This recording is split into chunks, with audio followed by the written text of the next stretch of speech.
Shashi Tharoor, in your introduction you write, "I'm besotted with words, it's fair to say that I love them." What does being besotted with words amount to? It means essentially that I found them the most useful tool I can possibly have in life. I find words, my thoughts are inchoate until I put words on them and give them shape. And the fact is that I have 3 epigraphs at the beginning of the book. You remember there's a wonderful one by Neruda, which I won't quote because it's long, but how he sort of fondles words and eats them and tastes them and holds them and captures them and so on. And there's also a lovely pair of other ones, one by a writer called Gass, who said that the true alchemist is not one who changes metal into gold. He's the one who changes the world into words. And I love the concept that you use the words you know to change and depict the world you have. And then Rumi talked about, using words. He talked about how you should actually not raise your voice, but the quality of your words. Because he says, it is rain that grows grass, not thunder. And both those things have been sort of slogans for me, as it were, in my use of words. So do words attract Shashi Tharoor like honey attracts bees? Yes, I'm afraid that's probably true. Hi, I'm Karan Thapar. Over the last few years, I hope you've been watching my program, The Interview on The Wire. During that period, I've interviewed doctors, politicians, businessmen, scientists, authors, and even the occasional Nobel laureate. For me, it's been exciting. I hope it's been enjoyable for you. But these, as you know, are tough times, and if this program is going to remain bold, independent, and sometimes even defiant, then I think we need your support. At the end of the day, it's a truism, but editorial independence is best defended by the viewers. So if you would like this program to remain the way it is, forthright, outspoken, and interesting, then would you consider supporting us? All you have to do is to click on the description at the bottom. But more than anything else, I hope you will continue to watch The Interview. Your viewership means an awful lot to me.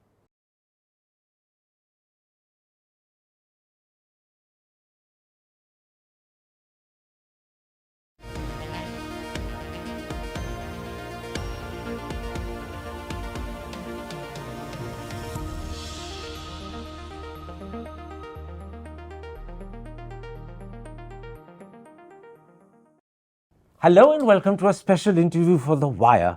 Those who know Shashi Tharoor will tell you there's a fun side to his personality, but one that the politician in him often tries to suppress. The politician thinks that Shashi should be serious and weighty, but the truth is, Shashi has a fascination for words. He loves them, and he has perhaps one of the most incredible vocabularies you will ever come across. And all of that becomes crystal clear when you read this book. It's Shashi's latest. It's called A Wonderland of Words, Around the Word in 101 Essays. Joining me today to talk about his new book is Shashi Tharoor himself, and let's see what sort of words he uses to regale and enthrall us. Shashi Tharoor, in your introduction you write, "I'm besotted with words, it's fair to say that I love them." What does being besotted with words amount to? It means essentially that I found them the most useful tool I can possibly have in life. I find words, my thoughts are inchoate until I put words on them and give them shape. And the fact is that I have 3 epigraphs at the beginning of the book. You remember there's a wonderful one by Neruda, which I won't quote because it's long, but how he sort of fondles words and eats them and tastes them and holds them and captures them and so on. And there's also a lovely pair of other ones, one by a writer called Gass, who said that the true alchemist is not one who changes metal into gold. He's the one who changes the world into words. And I love the concept that you use the words you know to change and depict the world you have. And then Rumi talked about, using words. He talked about how you should actually not raise your voice, but the quality of your words. Because he says, it is rain that grows grass, not thunder. And both those things have been sort of slogans for me, as it were, in my use of words. So do words attract Shashi Tharoor like honey attracts bees? Yes, I'm afraid that's probably true. And as I said, I experimented a lot as a kid. I mean, frankly, it helped to grow up in India without television or mobile phone screens or anything else. So I actually was in books all the time, surrounded by them, immersed in them. And therefore, acquired a lot of words by the sheer dint of reading. And when you've read the same word in 3 different places, you don't usually need to look it up in a dictionary. The meaning becomes apparent, the usage becomes clear, the nuances are also evident to you. And so I acquired a vocabulary by the simple expedient of reading. So you're the opposite of Eliza Doolittle, who famously in My Fair Lady sang, "Never do I want to hear another word. There isn't one I haven't heard." You want to hear all the words you can. I love to hear words, but the truth is there are words I haven't heard. Even when writing this book, for example, I came across milver, which is not a word I knew before, but which actually refers to somebody who shares your interest in words. So you are a milver. So I'm somebody's milver if there's somebody else who shares my interest in words. And I thought the only interesting thing about milver, which I couldn't quite figure out where the guy got the word from, is that it's the only word I can think of in the English language that rhymes with silver. Can you think of anything else? Now you say that your reputation as a vocabularist reached escape velocity with a specific tweet. It's a lovely story. Share it with us. Well, I don't know if you remember those nasty old days, Karan, when all sorts of foul accusations were being flung at me, and a particular television fellow who was launching a new channel and wanted to have some sensation to do it, actually rolled out a show so full of lies that I actually ended up suing him for defamation. But be that as it may, I reacted immediately to the broadcast of the show by saying this was a farrago of distortions, misrepresentations, and outright lies broadcast by an unprincipled showman masquerading as a journalist. Now, what's interesting about that is these are all words I'd used in my college days at St. Stephen's in the early 70s, where we constantly were saying things like this in our debates and trying to score points over the other speakers. But somehow, I guess they had not, they'd fallen into disuse or whatever in India, because there was this astonished reaction around the country. And a few hours later, a very puzzled tweet from the Oxford English Dictionary, no less, wondering why the word farrago, which had never had more than 5 or 6 people searching for it on a single day, had over 1 million searches, mainly from India. And then suddenly that kind of established my In fact, my of that reputation. particular episode, you write, my notoriety was at once established. I was India's Mr. Difficult Words. Which I think is actually extremely unfair, because I genuinely consider myself somebody who enjoys communicating, and you can't communicate if you're not understood. So I don't like using difficult words. I use words as precisely as possible to convey the ideas and thoughts I have. And yes, perhaps because my vocabulary is a bit extensive, words occur to me that may not be as familiar as I imagine them to be with many of the You know, you shared this attribute with the North Korean dictator who used the word dotard. Do you remember? About Trump, didn't he? But he did indeed. That's a bit like farrago. Everyone went running to the Oxford English Dictionary to find out what is a dotard. Dotard, yeah. Now, your fascination with words goes all the way back to your childhood and, in fact, to your father, Karan Thapar, to whom this book is dedicated. That's right. He used to play word games with you and your sisters when you were young. Tell me about that. Well, he was himself somebody who was a bit of an addict of the English language. He grew up in a Malayalam medium environment in Malabar, in British rule Malabar, happened to go to England at the age of 19 because an elder brother took him there, and essentially relearned English from scratch. I've come across notebooks of his covered in his marvelous handwriting. He had a weakness for green pens. Byron, Shakespeare, Dickens. He just learned English as if he would do it in class. And he became very, very fond of the language. And in England, one of the passions he acquired was a game called Scrabble, which actually goes back to the 40s, late 30s, early 40s, but which he discovered. He arrived in England in 1948. He essentially became a Scrabble nut. And when he came back to India for good in 1959, he found nobody had heard of Scrabble. No one played it. So he managed to get a few people together. There was at least one other England returned, or foreign returned, as we say, person who joined him. And then they had this little sort of weekend group of Scrabble. And then as soon as I was old enough, and my sisters then followed me, were old enough, he roped us into games of Scrabble with him. So he was just very, very fond of words and what you could do with letters to shape words. He would then play games with us. He would give us, for example, a very long word and ask us to create shorter words, valid words, in my case, of 4 letters or more. My sisters were younger, so 3 letters or more. He would sometimes do the opposite. He would have a jumbled series of letters and challenge us to make long words out of them. Ideally, if you used all the letters and created one word, you'd get a prize. So Dad would do things like that. And then once he invented a game that is startlingly reminiscent of what is today known as Wordle. Absolutely. In fact, you describe it in your book as an early version of the game. Yeah. And it's become very popular today, but I imagine at the time when your father invented it, so to speak, or dreamt it up, no one ever knew what it was. No, we were the only ones playing it. Tell us about Daddy's Wordle. It was a game for car journeys. So what he would do is he would think of a 5-letter word, and curiously so as Mr. Wardle of Wordle fame also thought of 5-letter words. He would think of a 5-letter word and ask us to guess it.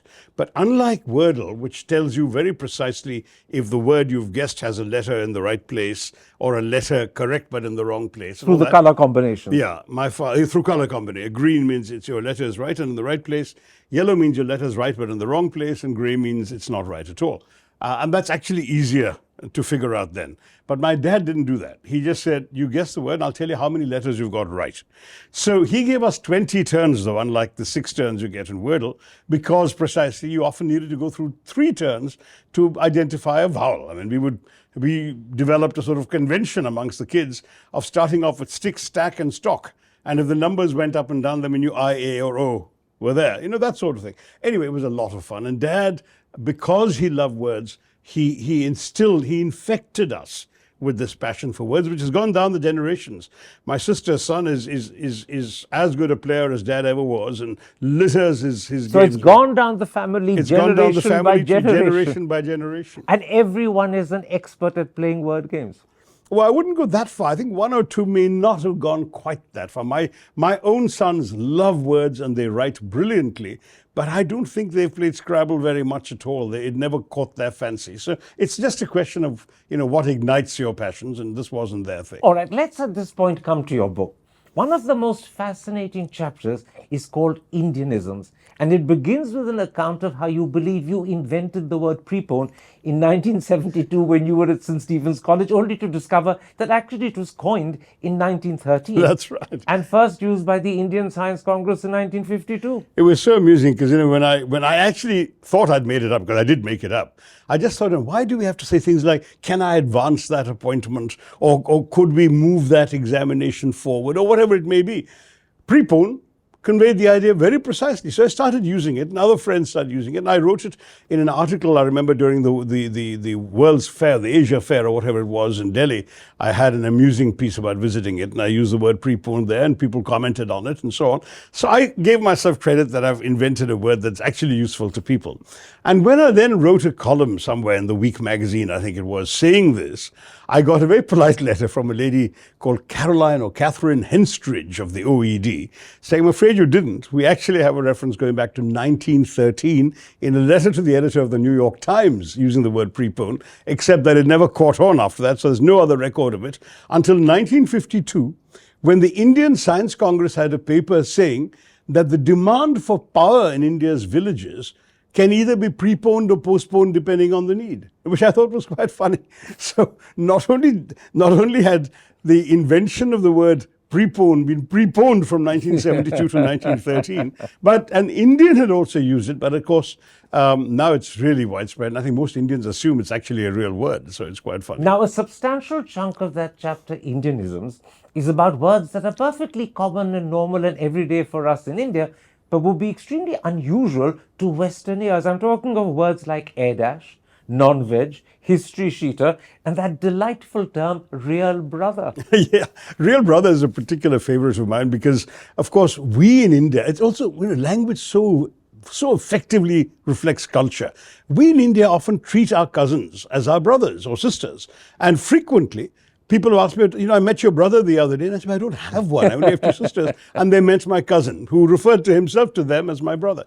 So anyway, to cut a long story short, they're not accusing you of having imaginary siblings. Is he your real brother? What they want to know is he your cousin or is your same parents kind of brother? Anyway, but it's a typical Indian expression which wouldn't occur to a Brit or an American or an Australian or anyone else because they don't have that concept of referring to a cousin as a brother. Similarly, I mean, our habit of calling older people auntie and uncle doesn't exist anywhere else. But we just cannot imagine using the first name of somebody whom we're supposed to respect. You have a wonderful ear for what you call Indianisms. You've also spotted euphemisms that we use, and we do it so regularly that we don't realize it's a euphemism. Right. For instance, when someone's lost weight, we say they've reduced. That's right. When Have someone you has a reduced? sort of dubious moral character, we call them loose characters. That's right. We refer to children as issues. And the funniest of all is we refer to someone's place of birth or where they come from as their native place. That's right. Fortunately, we don't call it their habitat. That's right. And you also, we use words differently from the English and the Americans as well. So, for example, if you're staying somewhere, you'll say, I put up there. Now, in English and American, to put up with something is to bear it, to suffer it, to endure it. Whereas for us, put up means to stay. But that's, I mean, to my mind, it's simply Indian usage. It's not bad English, it's just different English. There's also kindly do the needful. Kindly do the which needful. Which will make no sense to anyone in England at all. I suspect it must have been used by some Victorian Englishman at some point, stuck here and went out of use there. Just as gotten and fall were actually legitimate Elizabethan English. And so when the Mayflower characters went off to America, they took those words with them and they kept using it in America, but it fell out of use in England. What about mention not? Mention not is a grey area. I mean, don't mention it would obviously be the right thing to say. But in India, we do say mention. And time pass? Time pass is a clever Indianism, I think. What you do to while away the time when you've got nothing better to do, it's a time pass. And it's clearly an Indian word. No one else has used it. No one else uses it. I mean, there's so many of these, I mean, there are legitimate English words stolen from India. I wrote in my era of darkness that the British took the word loot into their dictionaries as well as their habits. Because bungalow and veranda. So bungalow, veranda, jungle. Many people don't know shampoo came from India because it comes from champo, which is all they could say is the imperative form for kneading their head. And so does chins. Chits, exactly, chins. Signing a chit. So all these Indian usages. But then there are some expressions which actually are relatively recent, I think. Kindly adjust. Kindly adjust is such fun. I mean, the seventh person slips onto a bench for four and says, kindly adjust. And we all adjust. I mean, it's part of our culture. But some expressions, very common in India, are simply bad English. Absolutely. And you make that point in that particular essay we're talking about. You distinguish between Indian English and bad English. And That's the two examples that I'll never forget, one is, I'm staying Bandra side. That is just bad English. That's bad English. And the other one is entry through backside only. Yeah, that's hilarious. Which doesn't mean what it suggests at all. It doesn't mean that at all. But the other very common solecism, Karan, is when people say they use till to mean, how can I explain? They'll say, I'll miss you till you are gone, which means as long as you are gone. But that's bad English because until you return is what they really is what mean. They really want is that I'll miss you till you return. So to say I miss you till you are gone is simply bad, and that's the sort of thing which I think foreigners or other Indians are legitimately justified in correcting you. But the other expressions that we use, the matrimonial ads, for example, my gosh, all these expressions which are so completely different homely. Homely in Britain and America means plain, ugly, not very good looking. It means well brought up. Well brought up, a homemaker, a good cook, or a good housekeeper, all of that. So would you agree all these Indianisms, as you call them, make Indian English both distinctive and delightful? I think so. I certainly am very proud to defend Indian English for the most part, except for the few examples you and I discussed, because it is, for example, take one word which is considered wrong English, and that is, I will revert to you next week. Right now, strictly speaking, to an English ear or an American ear, that means I will change myself into what you used to be. I will revert to you next week. But actually, the meaning is very clear. I'll reply to you. Absolutely. So I don't see what's wrong with using it that way. It's an interesting usage. Why not? Now, another delightful chapter in your book, and I'm moving on beyond Indian English, is the differences between British and American English. And this time, I'm going to quote a couple of sentences from your book. You write, in Britain, one concludes a restaurant meal by asking for a bill and conceivably paying by check. In America, one asks for the check and pays with bills. What the Brits call chips are fries in America. What the Yanks call chips are Christs in Britain. Precisely. Clearly, these are two people divided by a common language. Very much. And there are very many other examples. I remember when I first went to America as a graduate student, asking someone where I could post a letter to my mother.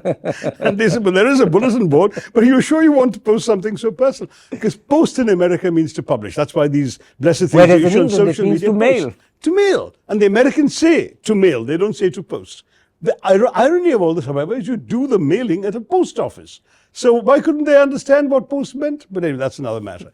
And the hilarious story of the English guest who telephones an American hotel and says, "Look, I left my pants in the I left my trousers in the wardrobe," and they can't understand what he wants. And then they call various people. Does anyone speak this man's language? What are trousers? What's a wardrobe? And then one fellow comes and says, "Oh, you mean you left your pants in the closet? Why didn't you tell me that in the first place?" You know, that kind of thing. So I mean, vocabulary can make such a big difference. Now, another delightful chapter is about what's called Paraprosdokians. It's a word that is completely unfamiliar, not just to Indian ears, but I would imagine to most people's ears all over the world. And yet, it's a term of speech that without realizing it, we all use. So why don't you start by explaining to the audience what is a Paraprosdokian? So paraprosdokian, it actually comes from two Greek words meaning essentially, surprise at the end, bottom line. And so the idea is you start a sentence or an expression or whatever when people expect one thing and suddenly you turn it around at the end and you give them something differently. For example, there's this marvelous American comedian called Bob Newhouse who said that, "I want to die peacefully in my sleep like my father, and not screaming and terrified like his passengers." For example. So that's one. There's the famous Groucho Marx one that I think you're fond of, which is, "I've had a perfectly good time, but this isn't it." Or a similar one is, "The last thing I want to do is hurt you, but it's still on the list." And there's another lovely one. "Hospitality is the art of making guests feel at home when you actually wish they were." Now, there are some profound ones too, Karan. I mean, there's a very profound Paraprosdokian that goes, "War never determines who is right, only who is left," which is simultaneously a Paraprosdokian and a pun on the word left. Absolutely. Absolutely. But don't you think Paraprosdokians would be wonderful terms of speech as wit for politicians, because they're funny and quite often they're not offensive? Absolutely right. And I think that, in fact, politicians in India tend to steer clear of wit altogether for fear of being misunderstood in our easily offended nation. I'm certainly guilty of that myself. After my disastrous experience with using the expression cattle class, I have abjured humor in public life as much as possible. But the truth is that it's really quite inoffensive, and a lot of the Paraprosdokians one comes across are quite funny. If I can inflict one or two on you that I was particularly fond of and I've used in the book. "I asked God for a bike, but I know God doesn't work that way. So I stole a bike and asked for forgiveness." This is so surprising. "My wife and I were happy for 25 years. Then we met." Things like that. So it's all very, very funny. Or, "Always borrow money from a pessimist. He won't expect it back." But there's one Paraprosdokian in your book which you quote, which I think would be a useful weapon, or at least a trick for your party to use against the BJP. And Yeah. here it is. "Going to a temple doesn't make you a Hindu any more than standing in a garage makes you a car." That's right. I mean, I think that would work wonderfully, don't you think? I think we should use it. You're quite right. Now, one of the other fascinating chapters in your book is about the silent letters that keep cropping up in English pronunciation. There are endless examples of them, and there doesn't seem to be any firm rule about where they occur. Does that make the language maddening, or is this part of its discrete charm? Now, of course, it makes it maddening, Karan, because it's merely a reflection of the way these words came into being. They're different origins, different spellings, French, Greek, Latin, other influences. And so the spelling continues. But nonetheless, knowing the right spelling is still useful. I mean, you can say, for example, the E at the end of the word lapse serves no purpose. But at least it helps you distinguish from lapse, the many laps of people who are sitting down, right? Examples like that. I mean, what is the S and C both doing in muscle or scent? And what about One the of them G? is clearly silent. And what about the But which G one? in that? I mean, what is the G doing in that? It doesn't seem to have any role to play whatsoever, and yet it's very prominent. There you are. And so you see, and then of course the silent Or letters. gnome. Or gnome. G-N-O-M-E, gnome. Absolutely. Nat and gnome and a few others. But I mean, what about letters which do look as if they ought to be pronounced and yet are completely silent? There's a silent P at the start of many words. There's a wonderful P.G. Woodhouse character called P. Smith. Smith. With the P, but the P is not pronounced. So he says, my name is Smith. The P is silent as in ptarmigan and phthisis. Now, you also have a delightful chapter on Spoonerisms, Yeah. and I'm pretty certain most people listening to this interview won't have the faintest idea what is a Spoonerism. So why don't you start by explaining it? You know what they are, because the Reverend Spooner was a very famous Oxford don of the middle of the 19th century. In fact, his 180th birthday was just in July of this year. This gentleman apparently was very abstracted and absent-minded and constantly, so the story goes, mixed up syllables. In other words, if he wanted to say conquering kings, which is a verse from the Bible, he would say kinkering kongs.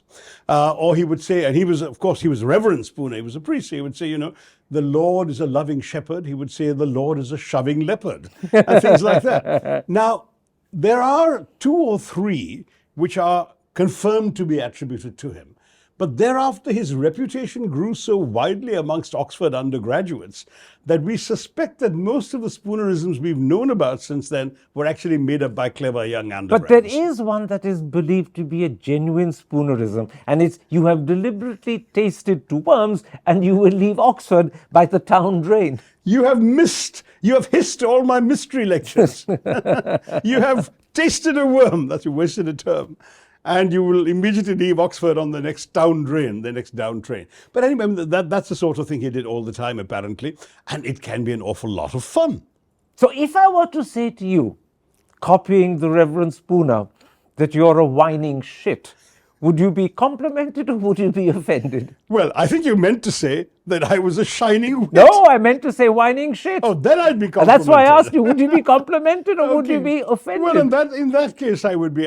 But if you'd called me a shining wit in the middle of a conversation about Spoonerisms, I would have had to reply in Groucho Marx's style and say, Karan, I've had a wonderful interview, but this wasn't it. So this is the one occasion when I can sit in front of you and happily and cheerfully call you a whining shit and know that you'll be very pleased to be called one. Yeah, because you're using a Spoonerism. That's the whole point. I mean, the thing about the book, frankly, is it's full of this kind of stuff. I mean, I've got misprints and newspaper headlines that went wrong, and all sorts of expressions that can be fun. I had fun writing it, and I hope that people will have fun reading it, as you seem to have. Absolutely, and tell me, what do you think your fellow MPs are going to make of this book? Maybe somebody should write an equivalent one in Hindi or Malayalam or something else and put me to shame. Shashi Tharoor, a pleasure talking to you. Thank you, Karan. Hi, I'm Karan Thapar. Over the last few years, I hope you've been watching my program, The Interview on the Wire. During that period, I've interviewed doctors, politicians, businessmen, scientists, authors, and even the occasional Nobel laureate. For me, it's been exciting. I hope it's been enjoyable for you. But these, as you know, are tough times, and if this program is going to remain bold, independent, and sometimes even defiant, then I think we need your support. At the end of the day, it's a truism, but editorial independence is best defended by the viewers. So if you would like this program to remain the way it is, forthright, outspoken, and interesting, then would you consider supporting us? All you have to do is to click on the description at the bottom. But more than anything else, I hope you will continue to watch The Interview. Your viewership means an awful lot to me.